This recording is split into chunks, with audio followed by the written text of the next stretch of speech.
ఇప్పుడు మన రాష్ట్ర ఉపాధ్యక్షుడు కోమటిరెడ్డి గోపాల్ గారు మాట్లాడారు. ఈరోజు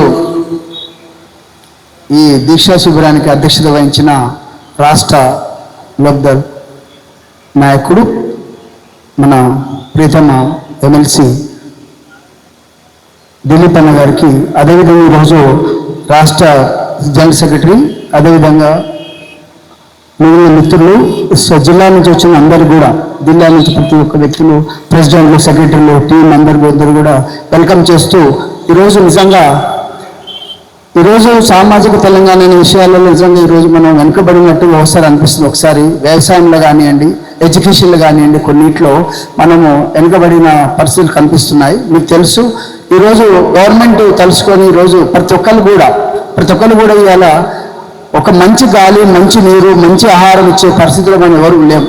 దానికి రాబోయే తరము ఎన్ని వేల కోట్లు సంపాదించిన మన పిల్లలకి ఈరోజు అట్లా ఇవ్వలేకపోతున్నాం. కాబట్టి గవర్నమెంట్ ప్రతి ఒక్కరు కూడా ఆలోచించి ఈరోజు అన్నింటిలో అటు బాధ్యత తీసుకోవాలి. రేపు ఎస్పెషల్లీ వ్యవసాయం తీసుకుంటే వ్యవసాయం ఎవరు చేసే పరిస్థితి లేదు. ఈరోజు 80-90% నుంచి 60-40-50 వరకు పడిపోతుంది కంప్లీట్గా.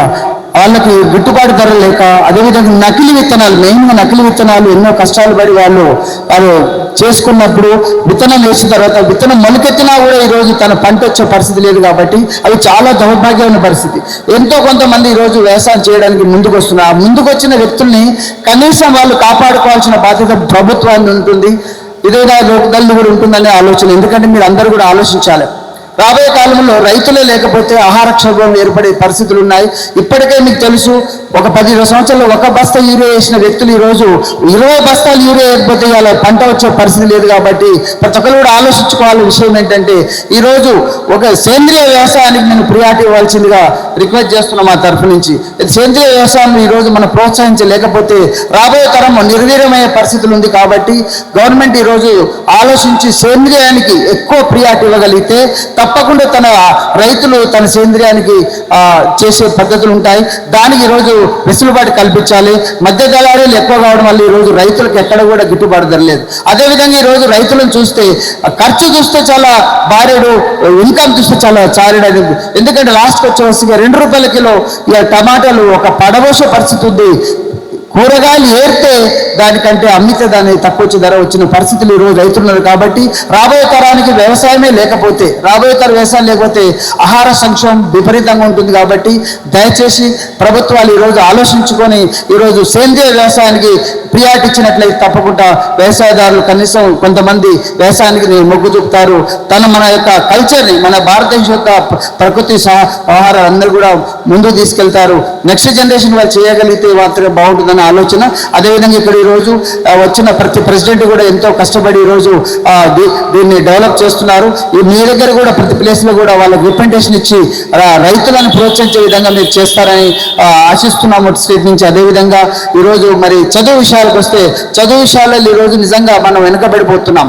మీరు అర్థం చేసుకోవాల్సిన విషయం ఏంటంటే, చదువు లేకపోతే రేపు రాబోయే కాలంలో చాలా ప్రాబ్లమ్స్ ఉంటాయి. కాబట్టి అందరికీ చదువు అందుబాటులో ఉండి చదువుని బలోపేతం చేస్తే తప్పకుండా పిల్లలు తనకు తాను గొప్పవాళ్ళు అవుతారు.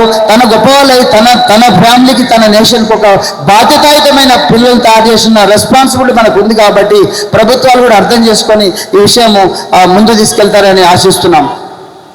ఈ విధంగా ఈరోజు ఇక్కడ వచ్చిన పెద్దలందరికీ ఈరోజు మన యొక్క ఆశయాలు రాష్ట్రీయ లోక్దళ్ ఆశయాలని ఈరోజు ప్రతి నిమిషం ప్రతి మనుషులు తీసుకెళ్ళి రాష్ట్రంలో కానీ ఇవాళ భారతదేశం మొత్తంలో ఈరోజు మన ఆర్గనైజేషన్ ఉంది. కాబట్టి దాన్ని డెవలప్ చేసుకుంటూ ప్రతి ఒక్కరు కూడా నడుము కట్టి దాని ఆశయాలను అనుగుణంగా మన ప్రీతమ నేషనల్ ప్రెసిడెంట్ గారు నిజంగా is very happy, is very young and dynamic, he will do the wonderful project. ఈరోజు బీజేపీ తోటి టైఅప్ ఉన్నాం మనం. ఈరోజు అటువంటి మంచి ఆపర్చునిటీ మనం యూజ్ చేసుకోగలిగితే తప్పకుండా రేపు రాబోయే కాలంలో మనం ఈరోజు 10 మందికి హెల్ప్ చేస్తాము. అదేవిధంగా స్కిల్ యూనివర్సిటీస్ మనం ఈరోజు చేసుకొని పిల్లలకు స్కిల్ డెవలప్మెంట్ చేసినట్లయితే పిల్లలకు తనకు తాను బతుకుతారనేది మా ఆలోచన. స్కిల్ లేకపోతే పిల్లలు ఈరోజు ఉన్న ఎడ్యుకేషన్ సిస్టంలో స్కిల్ లేకపోవడం వల్ల చాలా ఇబ్బందులు ఉన్నాయి. స్కిల్ నేర్పాల్సిన బాధ్యత ఆ స్కూల్ది, అది గవర్నమెంట్ది. కాబట్టి తిరిగి తనకు తాను బతికే విధంగా చేస్తారని ఆశిస్తున్నాం. Thank you so much for this opportunity. All my RLD లీడర్స్కి అందరూ కూడా, మహిళా మూర్తులకు అందరూ కూడా ధన్యవాదాలు తెలియజేస్తూ, మీరు మీ ప్లేస్లలో సమస్యలు ఉంటే దాని మీద ఆలోచించి మీరు చేస్తారని నారాయణ గారు స్వాగతం పలకవలసిందిగా రిక్వెస్ట్ చేస్తున్న ఆల్ ద లీడర్స్.